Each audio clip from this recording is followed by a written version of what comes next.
Hey guys, hope you're all doing well. So I'm just going to do a quick devotion just because you guys haven't heard from me in a while, and I think it's overdue. So for me, what I've been reading recently in the Bible is the book of Jonah. I've spoken to a couple of you and you would know what I'm talking about. There's actually a podcast that I listen to where I've got most of the things or the ideas that I've now really become aware of in Jonah, and it's really blown my mind, so I encourage you to do that. I'll leave a link in that chat if you guys want to go listen to it. I really do encourage it.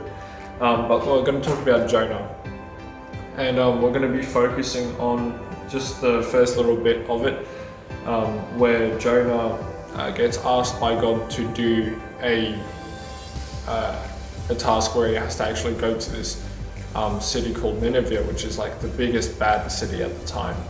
And the problem with that is when he gets asked, Jonah actually, you see in verse 3, Jonah actually runs in the opposite direction. He doesn't do what God asks, but it's not because he's scared. But when we look later, it says that, or he says that he ran because he knew God would forgive his enemies or the people he didn't like.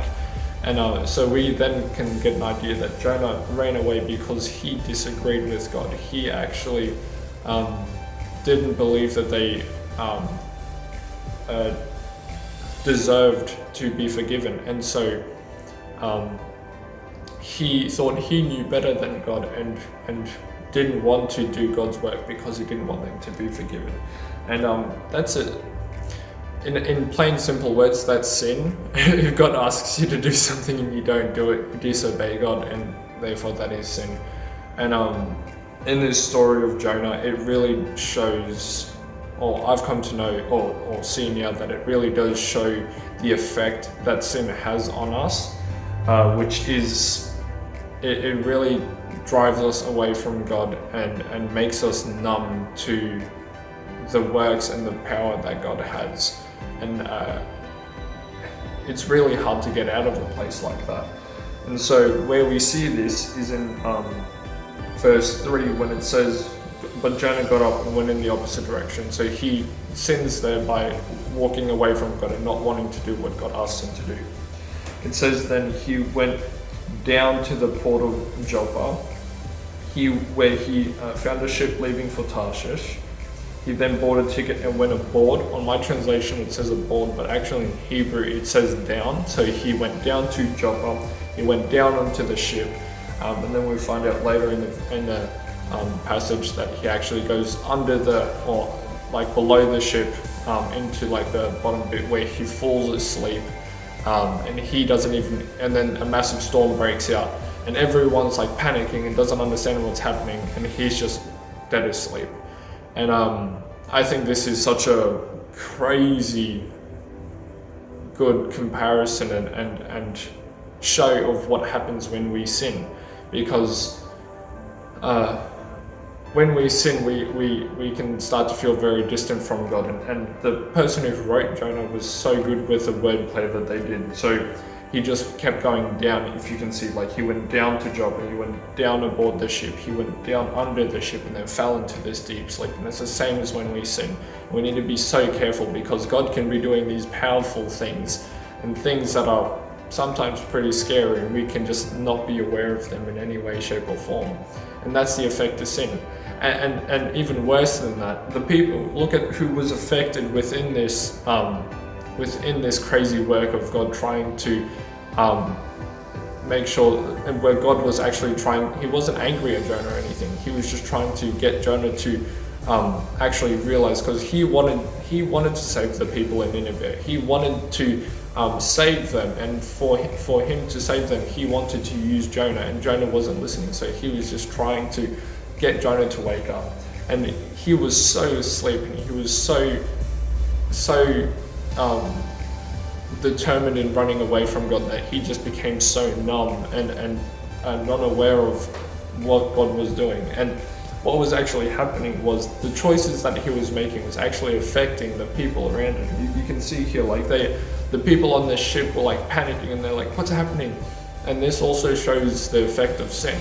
us choosing what we want to do and thinking it won't affect anyone else. It proves right here, it shows. And I think it's so smart in the way that this thing's written. And the choices we make can affect the people around us. And it shows here, like, they were even more aware. They were so aware because maybe they weren't used to it or this or that, but it shows that we continually choosing to run away from God. We can so easily and quickly become numb to God and not see where it moves. And it can affect other people in our lives and around us in a negative way. And so we should be so careful.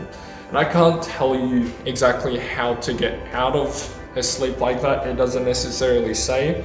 But what happens for Jonah is he realizes, because God is loving and generous, but at the end of the day, he's going to give you what you ask for. And what happens here is Jonah asks or tells the people, it's like, hey, to stop the storm, just throw me overboard. Like, he just wants to get away.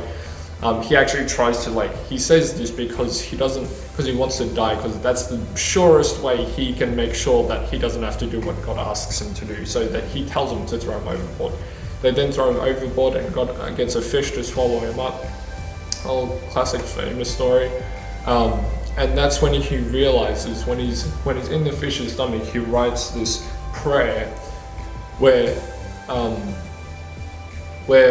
he realizes God has now given his choice to him, where God has now left him, because he tried to run away from God, and so God's like, hey, if you really want that, then I'll leave. And so as he leaves, Jonah realizes the mistake that he made and realizes how bad it is without God's presence. And so he has this prayer where he just is grateful in the belly of a fish. Like, what? And for him, that's how he snaps out of it, is he realizes how horrible it is really without God's presence. And so then he wakes up and goes and does what God asks. There is a lot more to the story, but that's just the gist of it. And I really think that's a powerful point within the story. It's just, we need to be so careful about our sin and what we do, because we can so quickly fall asleep and feel numb to what God is doing and moving within our lives. So I also encourage you guys to read Jonah. There is so much in it. I hope that made sense. Please ask questions. Like, this is what this chat is for. Ask questions.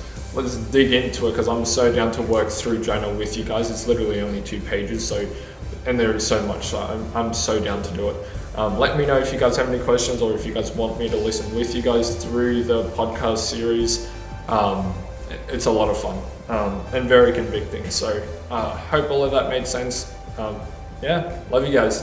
Bye.